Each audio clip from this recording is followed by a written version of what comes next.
Assalamualaikum warahmatullahi wabarakatuh. Perkenalkan, nama saya Ania Nur Hidayah dari kelas 12 IPS. Video kali ini saya akan membahas tentang surat lamaran pekerjaan. Surat lamaran pekerjaan adalah surat yang berisi permohonan seseorang untuk melamar suatu posisi di perusahaan. Fungsi dan tujuan surat lamaran pekerjaan. Yang pertama, sebagai pembuktian bahwa pelamar sudah mengajukan permohonan kerja. Yang kedua, cara untuk menyeleksi kandidat bagi perusahaan. Yang ketiga, media seleksi kandidat yang efisien. Ciri-ciri surat lamaran pekerjaan. Terdapat tempat, waktu, dan tanggal pembuatan surat. Mencantumkan lampiran dan perihal surat lamaran. Mencantumkan penerima, HRD atau pimpinan instansi, dan alamat instansi yang dituju. Menuliskan salam pembuka dan salam penutup. Menuliskan sumber perolehan informasi lowongan kerja dari surat kabar, website, media sosial, dan sebagainya. Menuliskan identitas pelamar, tujuan pengiriman surat lamaran, dan menginformasikan adanya lampiran, serta mencantumkan tanda tangan dan nama terang pelamar. Sistematika surat lamaran pekerjaan. Pertama yang harus kalian perhatikan yakni penulisan tempat dan tanggal pembuatan surat. Kalian harus menempatkannya di pojok kanan atas dan tanpa titik di akhir, karena bukan merupakan suatu kalimat.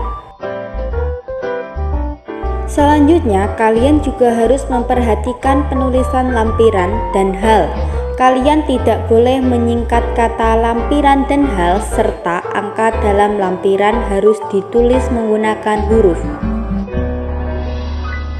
Selanjutnya ada alamat surat. Hal-hal yang harus kalian perhatikan pada saat menuliskan alamat surat yakni tidak menggunakan kata kepada. Alamat bagusnya tidak lebih dari 3 baris. Jabatan tidak boleh menggunakan jenis kelamin seperti bapak atau ibu. Tulisan jalan pada alamat tidak boleh disingkat. Tidak menggunakan titik di masing-masing akhir barisnya. Setelah menuliskan alamat surat yang benar, kalian juga harus memperhatikan salam pembuka. Setelah kata dengan hormat, kalian harus menggunakan tanda baca koma. Dalam sistematika surat lamaran pekerjaan, setelah salam pembuka terdapat alinea atau paragraf pembuka. Pada paragraf pembuka ini, kalian harus menggunakan bahasa yang baik dan sopan. Hal ini supaya para pihak atau instansi yang akan membacanya tidak tersinggung. Di dalam paragraf ini pun harus mengandung pernyataan umum yang menggambarkan diri kalian sebagai pelamar.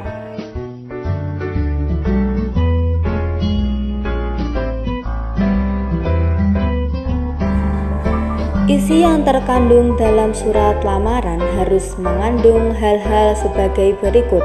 Yang pertama, identitas diri. Bagian ini berisikan keterangan berupa nama, tempat tanggal lahir, alamat, pendidikan terakhir, dan kalian dapat menambahkan lagi sesuai dengan keperluan. Dalam penulisan keterangan tersebut, kalian cukup menggunakan huruf kecil saja dan menggunakan huruf kapital.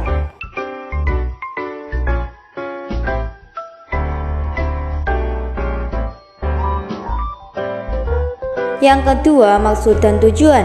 Bagian ini berisi keterangan tentang alasan pengirim atau pelamar pekerjaan menuliskan surat tersebut. Yang ketiga, menyatakan lampiran. Bagian ini berisi lampiran sebagai syarat yang terkait data pribadi yang bisa mendukung kualifikasi Anda untuk mempertimbangkan penerima surat. Dalam lampiran ini, setiap akhir kalimatnya menggunakan tanda baca titik koma dan di akhir lampiran menggunakan tanda baca titik.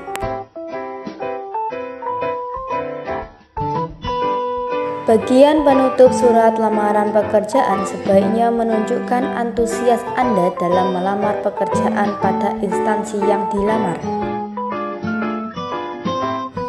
Salam penutup. Jika di awal terdapat salam pembuka, tentunya di bagian akhir surat harus dilengkapi menggunakan salam penutup. Tanda tangan dan nama terang. Tanda tangan ini berada di pojok kanan bawah surat. Kemudian di bawahnya ditulis nama lengkap. Sekian dari saya dan terima kasih. Wassalamualaikum warahmatullahi wabarakatuh.